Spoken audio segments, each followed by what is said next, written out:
1715. North Atlantic. A pirate ship hits freezing waters. 47 men aboard. Zero heating.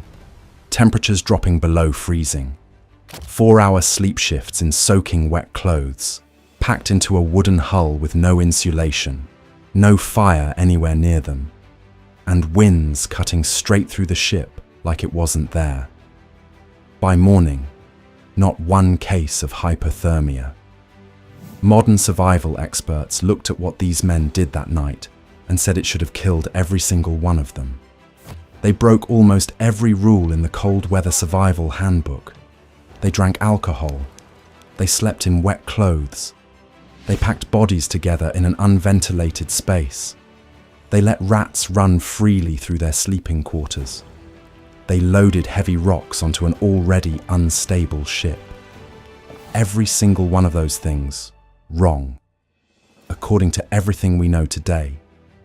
And yet, they lived.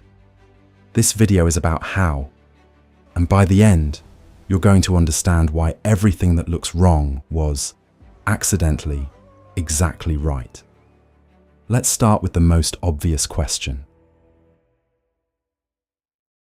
Here's rule number 1 from every cold weather survival guide ever written. Find a heat source, protect it, get near it, stay near it. Pirates had one fire on the entire ship. One.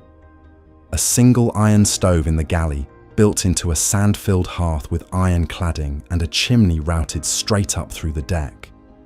Carefully caged, carefully controlled, and nowhere near where any of the crew slept. That wasn't laziness, that was terror. A wooden sailing ship is basically a floating bonfire waiting for a reason. The hull, wood. The decks, wood.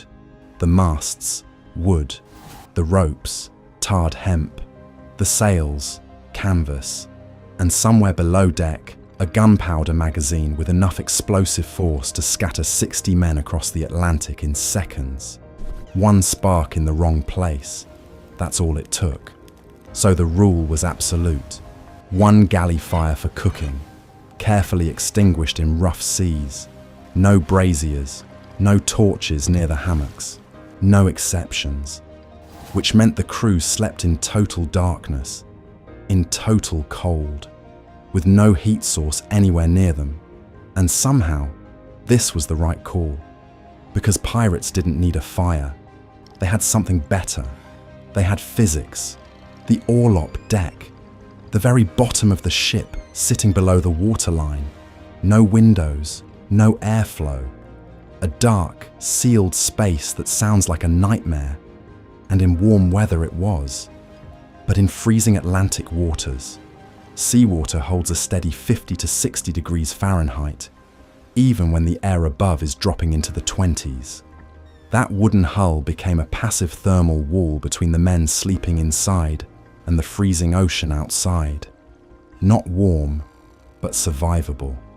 30 men breathing in one sealed space. That's 30 human radiators running all night. The ship wasn't cold despite having no fire. It was survivable because of everything else it had. But the clothing these men wore, that's where it gets interesting. Survival rule number 2. Never sleep in wet clothes. Every wilderness guide, every military cold weather manual, every survival instructor says the same thing. Wet fabric pulls heat directly out of your body. Cotton and linen stay wet, stay cold, and keep working against you all night. You don't fall asleep in wet clothes. You die in wet clothes. Pirates slept in wet clothes every single night. Not because they had a choice. Sea spray soaked through every seam. Condensation dripped from the cold timbers above. The bilge water underneath sloshed with the waves. Below decks on a wooden sailing ship wasn't just cold. It was constantly, unavoidably wet. And their clothes never fully dried. They worked in them, soaked them through, and climbed into their hammocks still damp. Night after night after night. Modern survival science looks at this and sees a death sentence. But here's what modern survival science also knows. Not all wet fabric is equal. Cotton gets wet and stays useless. Linen gets wet and stays useless. Wool gets wet and keeps working. Wool fibers have a unique structure that traps air even when saturated. That trapped air is what insulates. Water can't fully displace it, which means a wool shirt soaking wet still holds somewhere between 50 and 80% of its dry insulating ability. Pirates didn't just wear wool. The experienced ones went further.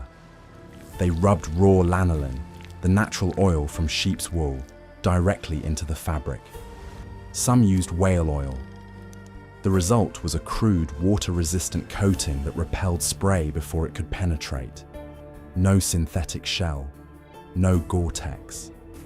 Just oil-soaked wool that smelled absolutely terrible and worked better than anything else available on the planet in 1715. The world's first waterproof jacket, invented by accident, worn by men who just didn't want to freeze. But the next thing they did, this one genuinely looks insane.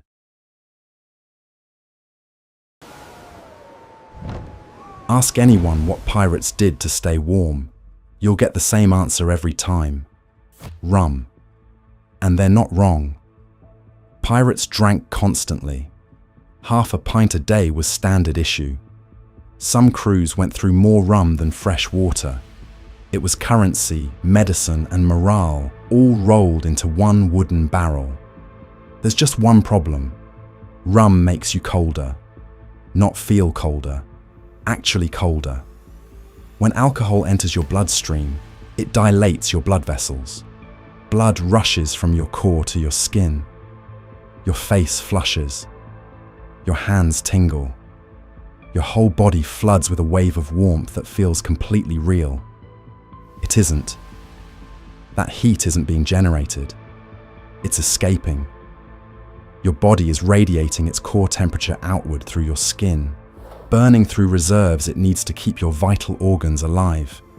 You feel warm for 20 minutes, then you're colder than before, and reaching for another cup. Pirates were drinking their own body heat and calling it medicine. So why didn't they all freeze to death? 2 reasons. First, hot grog. Rum mixed with boiling water, sugar, and lemon created genuine temporary heat in the stomach and chest. Not a myth, not a placebo.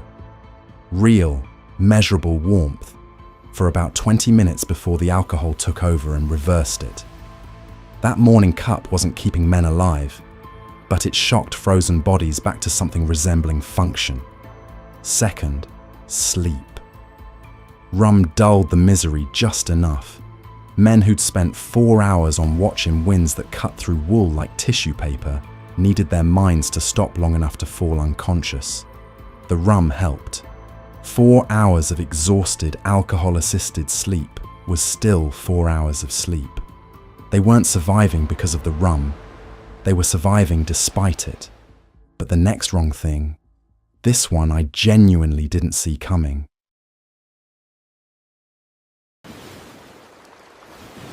At some point on every pirate ship, someone made a decision.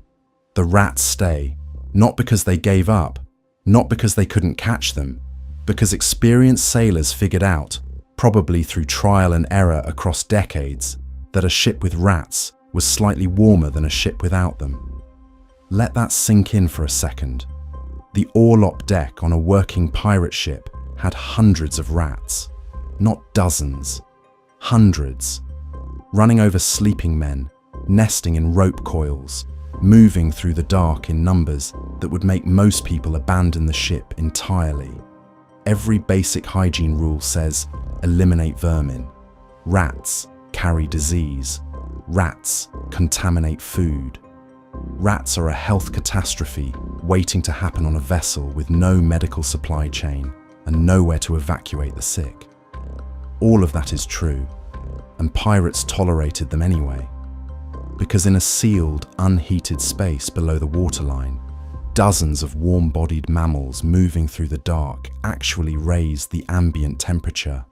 Not dramatically, not enough to feel comfortable, but enough to matter when the difference between survivable and dangerous is 2 or 3 degrees. Free heating, generated by animals they despised, living off food they couldn't afford to lose, in conditions that would horrify a modern health inspector. But here's the part that reveals something deeper about pirate life. This wasn't a decision made by a captain or written into any rule. It emerged. Crew members who'd spent enough winters at sea simply knew. You don't wage war on the rats in January. You wage war on the rats in July. Survival knowledge passed mouth to mouth, voyage to voyage, across generations of men who never wrote any of it down. The rats weren't pets. They were accidental crew members earning their place by existing. And what pirates did with rocks, that's even harder to believe. Picture this. You're the captain of a wooden ship. Every plank, every beam, every rope on your vessel is flammable. Your powder magazine is 3 decks below your feet, and someone walks up to you and says, "Let's load red-hot rocks into the hull." Most captains would throw that man overboard. Some didn't, and those ships survived winters that killed others. Here's what they actually did. During shore stops before heading into northern waters, certain crews built massive fires on the beach. They heated large ballast stones, the heavy rocks kept in the ship's lowest hold for stability, until they glowed. Then, carefully, they loaded them back in. Those heated stones radiated warmth for 8 to 12 hours straight. The cargo hold directly above them became the closest thing to a heated room that any of these men had ever experienced at sea. Not warm by any modern standard, but in freezing Atlantic waters, a floor that radiated heat instead of sucking it out was the difference between sleep and suffering. This wasn't a pirate invention.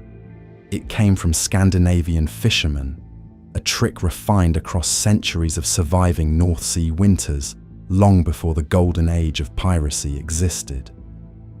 Pirates raided Scandinavian and Dutch vessels, stole their cargo, and apparently stole their survival knowledge too. The stones had a second use nobody talks about. Fresh drinking water freezes solid in extreme cold. A crew surrounded by ocean can die of thirst because their water barrels turn to ice. Ballast stones positioned near the barrels kept them liquid through the coldest nights. 1 rock. 3 problems solved. Heating, water, stability. The risk was real. Too many hot stones warped planking or started fires. Several ships were lost exactly this way. Greed for warmth sinking entire vessels. But the men who got the balance right, they slept warmer than anyone had a right to on a ship with no heating. Every doctor, every performance coach, every sleep scientist alive today will tell you the same thing. Sleep deprivation kills, not slowly, not eventually, actively.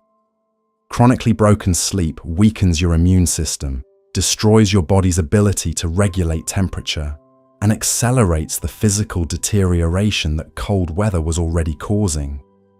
A man running on broken sleep in freezing conditions isn't just uncomfortable. He's dying in slow motion. Pirates slept in 4-hour shifts, every single day, every single night. No exceptions. Here's how it worked. The crew was split into 2 watches, port and starboard. One watch worked while the other rested. 4 hours on deck, 4 hours below. Then switch again. All night, all day, for months. Your body never completed a full sleep cycle, never reached the deep restorative rest that actually repairs tissue and regulates core temperature. You drop into your hammock, start warming up, start drifting towards something resembling real sleep, and someone would kick the canvas and tell you your watch had started. You dragged yourself up, still exhausted, still cold, and went back into the wind. Modern sleep research says this pattern should have left these men physically wrecked within weeks. Immune systems collapsed, judgment impaired, bodies unable to generate enough heat to compensate for the cold around them. And yet it worked. Here's why. 40 men in hammocks slung 14 inches apart, all running the same brutal schedule, generated something no single body could produce alone, a continuous cycle of shared heat. The men coming off watch, bodies slightly warmed from the exertion of deck duty, climbed into hammocks, still radiating that heat. The men around them absorbed it. The ones going up replaced them, came back warm, and the cycle continued. The watch system didn't just manage labor, it accidentally managed temperature. The exhaustion did the rest. Men hitting those hammocks were so completely spent that they fell into deep sleep within seconds. Not 4 hours of restless half-sleep. 4 hours of total unconsciousness. The body protecting itself the only way it could. Broken sleep. Shared heat. Accidental genius. Now, before we get to how this all came together on that night in 1715, I want to ask you something. Right now, 6 wrong things in. Which one surprised you most? Drop it in the comments. Because I've asked this across a few videos now, and the answers are always split. Half the audience picks the rats, half picks the rocks. Nobody ever picks what's coming next. Because this one isn't about physics or wool or Viking tricks. This one is about pure human desperation. Every pirate ship had a sick bay, and its location wasn't random. It sat tucked directly beside the galley, the one place on the ship with actual fire, actual warmth, drafts blocked from every angle, and extra wool blankets stockpiled like they were gold. The ship's surgeon kept it that way deliberately. A freezing man can't heal. His body burns every available calorie just maintaining core temperature instead of repairing wounds. So the sickbay stayed warm. That was medicine. Pirates figured this out fast. A minor cut on your hand, genuinely minor, barely worth mentioning, could mean 2 or 3 nights wrapped in wool blankets next to warm galley air instead of shivering in a damp hammock above the bilge. So they stopped letting cuts heal. They picked at scabs to keep wounds open. Some swallowed soap to fake convincing vomiting. Others soaked their hands in cold seawater for hours to make their skin look pale and genuinely ill. A 1703 ship's log records a pirate who suffered mysterious stomach pains every single time the vessel entered northern waters. Every single time. Never in the Caribbean, only in the cold. The surgeons weren't fooled. They'd seen every trick. But here's the thing. During the worst cold snaps, many simply looked the other way.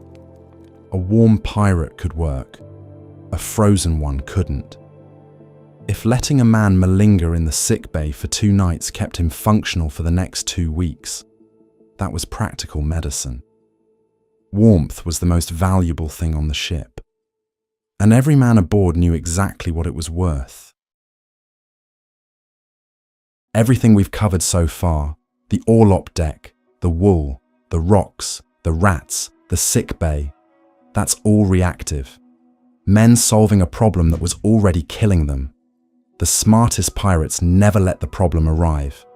When November hit and temperatures started dropping, the most experienced captains did exactly what every migrating bird does instinctively. They went south. The famous pirate routes of the Golden Age weren't drawn randomly. They weren't based on where the richest ships sailed or where the wind was most reliable. They were temperature maps, seasonal circuits carefully designed around one principle that every veteran sailor understood: stay warm or die. Caribbean pirates treated northern waters like a summer job. raid up the American coastline in June, July, August, when the weather allowed it and the merchant traffic was heaviest. Then by October, without debate, without hesitation, gone, back south. Every single year like clockwork. Historical records confirm it. Pirate attacks in southern waters, the Caribbean, the West African coast, the Indian Ocean routes, exploded between November and March. Meanwhile, northern shipping lanes went almost quiet during winter months. Not coincidence, strategy. And the numbers on the other side are brutal. Pirates who ignored this pattern, crews who decided to chase one more prize before heading south, captains who overwintered in northern waters thinking their men were tough enough, suffered casualty rates above 40%. Not from naval battles, not from disease, just cold. Nearly half a crew wiped out because someone didn't want to leave early. The best pirate captains weren't just skilled fighters or clever tacticians. They were practical meteorologists. They read wind patterns, tracked temperature shifts, and knew exactly when staying north stopped being profitable and started being suicidal. Treasure maps are romantic. A captain who understood seasonal migration patterns saved more lives than any buried gold ever could. Which brings us back to 1715, and the 47 men who did everything wrong and survived.